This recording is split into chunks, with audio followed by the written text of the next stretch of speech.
Hello दोस्तों, virtuous channel में आपका स्वागत। आज फिर एक अच्छी खबर लेके आए हैं।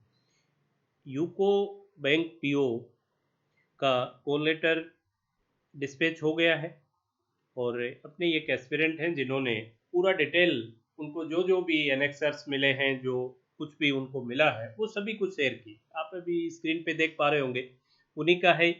तो अगर इसका एक एक करके अगर अपने देखें तो सबसे पहले जो आपको ऑफर लेटर जो मिला है, अपॉइंटमेंट लेटर जो अपॉइंटमेंट लेटर में क्या दिया है इसने, अब देखिए आपका इनका नाम और सब देके, और इसमें इनको बुलाया गया है डीवी के लिए।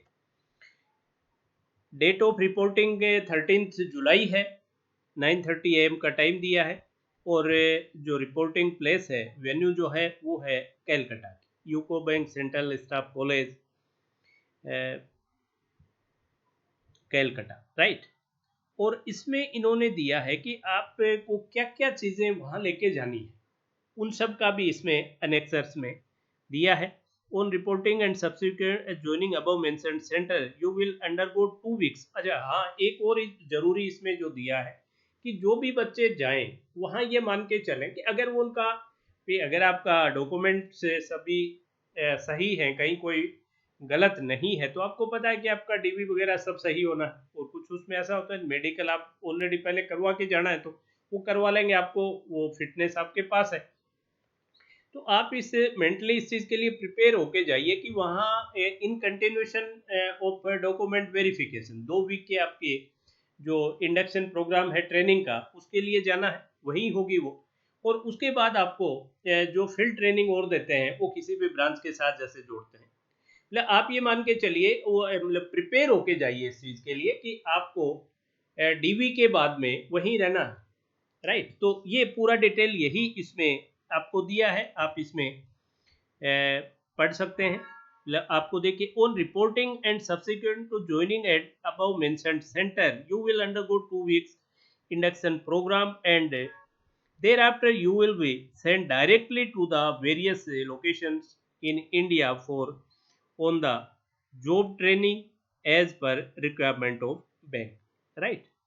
Please note that upon following to report as per above mentioned schedule, it will be uh, constitute that you are not interested in our offer of employment, and in such case, this offer appointment shall automatically be treated as cancelled and withdrawn, right। तो जाना है इसी दिन, इसमें कोई गलती नहीं करनी है, राइट। अब अगर और देखें इसमें, ये तो आपका ऑफर लेटर हो गया। देन एक ये देखिए, आपको एक ये अंडरटेकिंग है, ये ओबीसी के लिए है। जैसे इसमें आप पढ़ेंगे तो ये पूरा ओबीसी के लिए एक अंडरटेकिंग दी है। आई थिंक हो सकता है ये जो अपने जो कैंडिडेट हैं ये ओबीसी से बिलोंग करते हो, तो इनसे एक अंडरटेकिंग भी ली है भाई। जो ओरिजिनल डॉक्यूमेंट ओबीसी का जो भी सेंट्रल फॉर्मेट में है वो तो लेके जाना ही जाना है, उसके साथ 3 कॉपी भी, जितने भी डॉक्यूमेंट हैं उनके सेल्फ अटेस्टेड 3-3 कॉपीज भी मांगी हैं ओरिजिनल के साथ, राइट।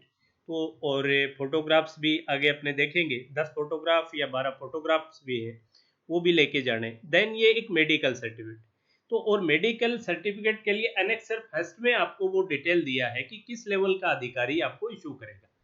डिस्ट्रिक्ट लेवल जहाँ भी आप बिलोंग तो जिस भी जगह से करते हैं तो डिस्ट्रिक्ट लेवल ऑफिसर होगा, वो डिस्ट्रिक्ट हॉस्पिटल में होगा, और जो सिविल सर्जन एटलीस्ट की पोस्ट पे होगा वो उसमें दिया है। और वो ये कुछ सर्टिफाई करेगा कि ये जो बंदा है ये फिजिकली और मेंटली फिट है, मिस्टर और मिस, ये फिजिकली फिट है, किसी तरह के कोई डिजीज इसके इस तरह की नहीं है कि उसको काम करने में कोई प्रॉब्लम हो, तो ये वो देंगे इसमें, राइट।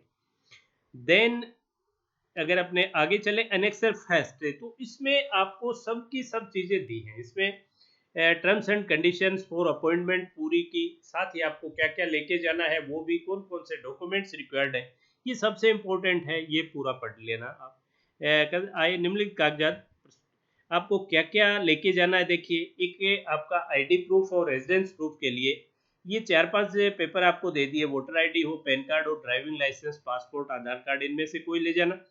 और इनमें पैन कार्ड जरूर आपके पास होना चाहिए क्योंकि आपका वहाँ पर अकाउंट भी खुलेगा, राइट। पैन कार्ड और आधार कार्ड दो तो एक ऐसी चीजें होगी जो तो अपने पास रखो ही रखो आप, मतलब और भी सपोर्ट में कोई हो तो उनको भी ले जाओ, बट वहाँ शो वो करो, वहाँ डॉक्यूमेंट वो शो करो जिनमें एग्जैक्ट आपका नाम, आपके फादर का नाम विद सरनेम वही हो जो फॉर्म में फिल किया, राइट। ये जरूर थोड़ा सा, क्योंकि इनमें कई बार वोटर आईडी और इनमें मैच नहीं करते, तो वो नहीं लेके जानी, फिर आप वो लेके जाओ आईडी जिसमें आपका मैच करता है। फिर करेक्टर सर्टिफिकेट है दो बंदों से, तो उसमें कोई भी गजटेड ऑफिसर हो सकते हैं, कॉलेज यूनिवर्सिटी लास्ट आपने छोड़ी है वहाँ की हो सकती है, और साथ ही कोई भी एमएलए एमपी, तो ये कोई बड़ा इशू नहीं है, ये आप लेकिन लेके जाने।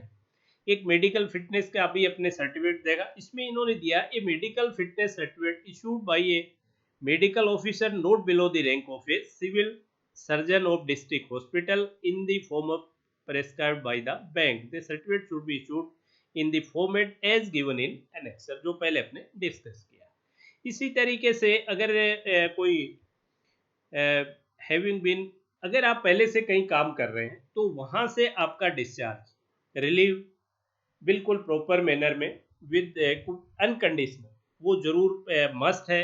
अगर आप किसी भी गवर्नमेंट या पीएसयू या सेमी गवर्नमेंट में वर्क कर रहे हैं, या अगर आप प्राइवेट का भी अगर आपने जिक्र वहाँ किया है, आप काम कर रहे थे, तो उसका भी चाहिए।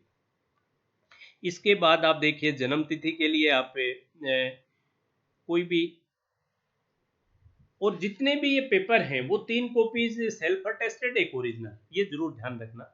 ये डेट ऑफ बर्थ अगर आपका बर्थ सर्टिफिकेट है वो ले जाइए, या 10th की मार्कशीट पे अगर मेंशन है तो वो ले जाइए, कोई ऐसी चीज़ नहीं। फिर आपकी जो एजुकेशनल क्वालिफिकेशन जो जो आपने फिल की हैं फॉर्म में, उन सब की जो भी ओरिजिनल मार्कशीट्स, ओरिजिनल सर्टिफिकेट्स, वो सब आपको लेके जानी है। अगर आप किसी कैटेगरी से बिलोंग करते हैं तो उस कैटेगरी की, अगर आप कोई डिसेबल कैटेगरी से हैं तो उसकी, अगर आर्मी एक्ट है तो उसकी, सब जो भी जो कैटेगरी की हैं वो भी लेके जानी है। 10 passport size copies of photographs भी, ensure that the photographs should be same which were attached in the IPS application for written test and interview, right। तो ये भी ध्यान रखिएगा। और at the time of joining you will be required to execute a bond on non-judicial stamp paper duly stamped for the amount applicable in the state where it is executed, undertaking to serve the bank for minimum 2 years। 2 साल के लिए आपको work bank के साथ करना है, उसमें probation period भी इंक्लूड है, इंक्लूडिंग प्रोबेशन पीरियड आपको 2 साल के लिए वर्क बैंक के साथ करना है। अगर आप बीच में छोड़ेंगे तो वो 2 लाख का जो एक बॉन्ड है जो पीछे आपने देखा था वो, तो आपको विद जीएसटी वो पेमेंट बैंक को करना पड़ेगा। उसके बाद जो नीचे डिटेल है वो सभी आपके इसी तरह के हैं कि आपके प्रोबेशन पीरियड 2 साल का होगा, वो बढ़ाया भी जा सकता है अगर सेटिस्फैक्ट्री नहीं मिला तो। आप कितने कितने दिन का नोटिस देके आप बैंक को छोड़ सकते हैं, कितने दिन का नोटिस देके बैंक आपको निकाल सकता है, इस तरह की चीज़ें जो गवर्नमेंट सर्विसेज में होती वो सब दी हुई हैं। एक ये दिया है कि आपको क्या सैलरी दी जाएगी, कौन कौन से भत्ते होंगे, क्या अलाउंसेज होंगे, ये सब आपको पूरा डिटेल इसमें दिया गया है। और इसमें ऐसी कोई चीज़ नहीं है जिसमें आपकी तरफ से इनपुट की ज़रूरत है, राइट। इसके अलावा अगर अपने देखें तो जो भी यही है कि आपके जो भी कैटेगरी की सर्टिफिकेट्स जो हैं वो ज़रूर आप सेंट्रल फॉर्मेट में आपको लेके जानी है। और ये मेडिकल का सर्टिफिकेट जो है ये तो अपने पहले डिस्कस अपने कर चुके हैं, राइट। इसके बाद ये है वो बॉन्ड का, जो बॉन्ड आपको एक स्टाम्प पे बनवाना है। तो ये 2 लाख के बॉन्ड के लिए कितने का स्टाम्प पेपर लगेगा, वो लोग जो स्टाम्प सोल्ड करते हैं और वो जो नोटेरी वाला जो बॉन्ड आपको बना के देगा वो सब उनको आइडिया होता है, राइट। तो इसमें आप देख लें कि पूरा आपका डिटेल है, भी आपका नाम, गांव, सब, राइट। और फिर ये इस चीज़ के लिए आप एडमिट कर रहे हैं कि अगर मैं 2 साल से पहले इस बैंक को छोड़ूंगा तो 2 लाख प्लस जो भी जीएसटी पेबल है वो मैं बोर्ड को इसको बैंक को पे करूँगा। और इसके साथ ही 2 विटनेस हैं और आपके सिग्नेचर हैं, राइट। तो ये एक बॉन्ड की फॉर्मेलिटी इसके साथ है। इसके अलावा भी अगर आपके मन में कोई क्वेरी हो तो आप कमेंट सेक्शन में कमेंट कर सकते हैं। साथ ही एक चीज़ मैं आपसे और शेयर करना चाहूँगा, जिन भी बच्चों को यूको बैंक मिला वो अपनी मेल जरूर चेक कर लें, और साथ ही दूसरे बैंक वाले भी अब अपने मेल फ्रीक्वेंटली चेक करते हैं, राइट। चलिए, आज के सेशन में इतना ही। That's all for today session. Have a great.